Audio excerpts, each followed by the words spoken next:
Allô, j'espère que vous allez bien. Bon, veille de mon départ pour mon voyage de méditation, ma retraite spirituelle. En fait, je suis partie au boulot aujourd'hui, mais j'ai pas travaillé très longtemps, juste, je crois, 4 heures de temps comme ça.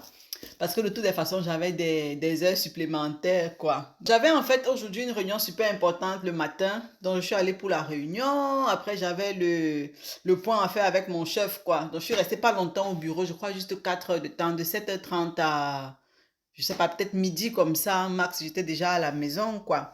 Bon, je suis en train de boucler ma valise pour mon voyage de méditation. Je me suis arrêtée en fait au magasin pour acheter une protection solaire. Parce que d'après Google, il va faire 30, 33 degrés, 36 degrés, donc super chaud. Bizarrement, je me rends compte que généralement, les personnes à la peau noire, parfois, on ne met pas toujours la protection solaire. Je ne sais pas pour vous, mais moi, en été, quand il fait bien chaud là, ou alors quand je vais au Cameroun, par exemple, si je sors, je marche sous le soleil sans protection solaire, j'ai la peau carrément brûlée, en fait.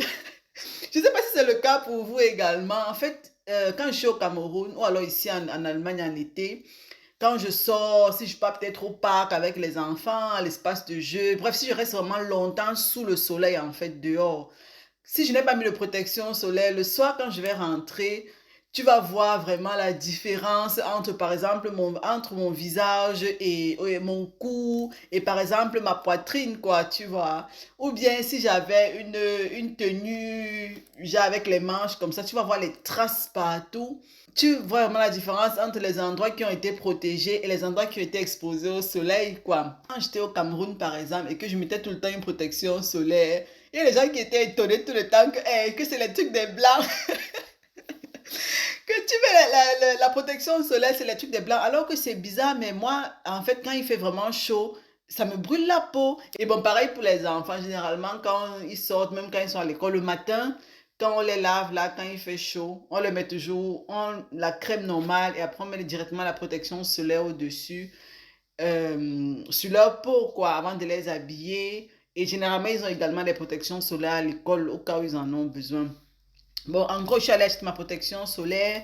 Bon, toute petite est le format. Vous savez comment les formats là sont pour passer dans les valises, quoi. Et je me suis également acheté des écouteurs, comment ça s'appelle? À Bluetooth là. Les écouteurs à Bluetooth rechargeables avec un petit panneau solaire comme ça pour recharger. Et mon voyage demain est super long parce que l'aéroport de Francfort est un peu loin de chez moi. Et mon vol, c'est en soirée. Mais vu que j'ai acheté un billet d'avion, en réservant mon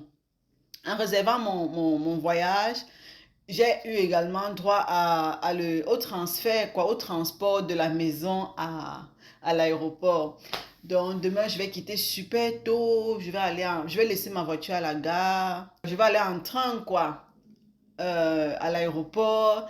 Et pour mon voyage, bon, j'ai pris vraiment, normalement j'ai droit à une valise en cabine et une valise de 20 kilos en soute. Mais bon, je pars pour, je sais pas, 4 5 jours max. Et j'ai pas besoin de grand chose, quoi. Donc je vais juste prendre mon bagage en main et un petit sac où je vais mettre mon passeport, ma carte, bref, ma carte d'identité, tout ça, et un peu d'argent, ma carte bancaire, ma carte d'identité, mon passeport, et tout, quoi. Et, euh, et là, qu'est-ce que j'ai encore à faire? Je dois, par exemple, encore appeler l'hôtel pour non, je vais appeler l'hôtel demain, en tout cas, euh, demain, avant de décoller, pour les rassurer que j'arrive, là à laquelle j'arrive, et savoir qui va venir me chercher, le nom de la personne, numéro de téléphone, tout ça, au cas où arrivé sur place, je me retrouve pas, quoi. Et à part ça, je dois également faire mon check-in, parce que le check-in, je dois faire online. Si je fais à l'aéroport, ça me coûte, je sais pas combien en plus. Donc, ils ont conseillé de faire le check-in à l'avance, de télécharger son ticket de bord, quoi. Donc, je vais le faire également, mon check-in, aujourd'hui. Et vu que j'ai une longue journée demain, je vais prendre mon ordinateur, j'ai téléchargé quelques films là sur Netflix sur mon téléphone pour pouvoir regarder en route ou dans l'avion. Et j'ai mon power bank pour charger mon téléphone. Et je pense en fait que j'ai tout. Bon, pour demain, j'ai acheté également, je me suis arrêtée au supermarché, j'ai acheté plein de petits trucs à manger, à boire pour la route, quoi. Et ce qu'il me faut encore peut-être, c'est du chewing-gum. J'aime bien avoir le chewing-gum quand je voyage. Et je crois que c'est tout. Il me faut peut-être un chapeau également. Ah oui, mon chapeau. Parce qu'à 33, 36 degrés. Et à part ça, je suis prête. Donc voilà, je suis toute seule à la maison. Franchement, c'est quand même bizarre parce que quand les enfants sont là, franchement, la maison vit, il y a les cris. En fait, tu peux pas rester. Quand les enfants sont là, tu peux pas rester 15 minutes dans le calme comme ça. Il y a toujours les bruits, il y a toujours quelqu'un qui raconte, quelqu'un qui pleure, quelqu'un qui crie, quelqu'un qui rit, quelqu'un qui court, quelqu'un qui joue. Donc, c'est un peu bizarre d'être toute seule, même sans les nounous et tout, quoi. C'est un peu bizarre d'être toute seule dans le calme comme ça à la maison. Mais au final, j'aime bien, j'aime bien. Je me réjouis de mon voyage. Je vous ai expliqué dans les vidéos précédentes en quoi ça consiste, mes retraites spirituelles, mes voyages de méditation, quoi. Et c'est super important pour moi parce que ça me permet de me recalibrer un peu moi-même dans ma vie, tu vois. Je trouve que c'est des moments super importants. Et c'est des choses que j'aimerais faire plus régulièrement. Bon, les années précédentes, je faisais ça quand même assez régulièrement. Mais là, ça fait 2 ans que j'ai fait la dernière fois. Et forcément, je suis super heureuse de refaire ma retraite spirituelle cette année, quoi. Donc, je suis super, super contente. Et je suis convaincue que quand je vais revenir de là, je serai transformée, entre guillemets, tu vois. Parce que, comme je dis, c'est vraiment une sorte de recalibrage soi-même dans sa propre vie, quoi.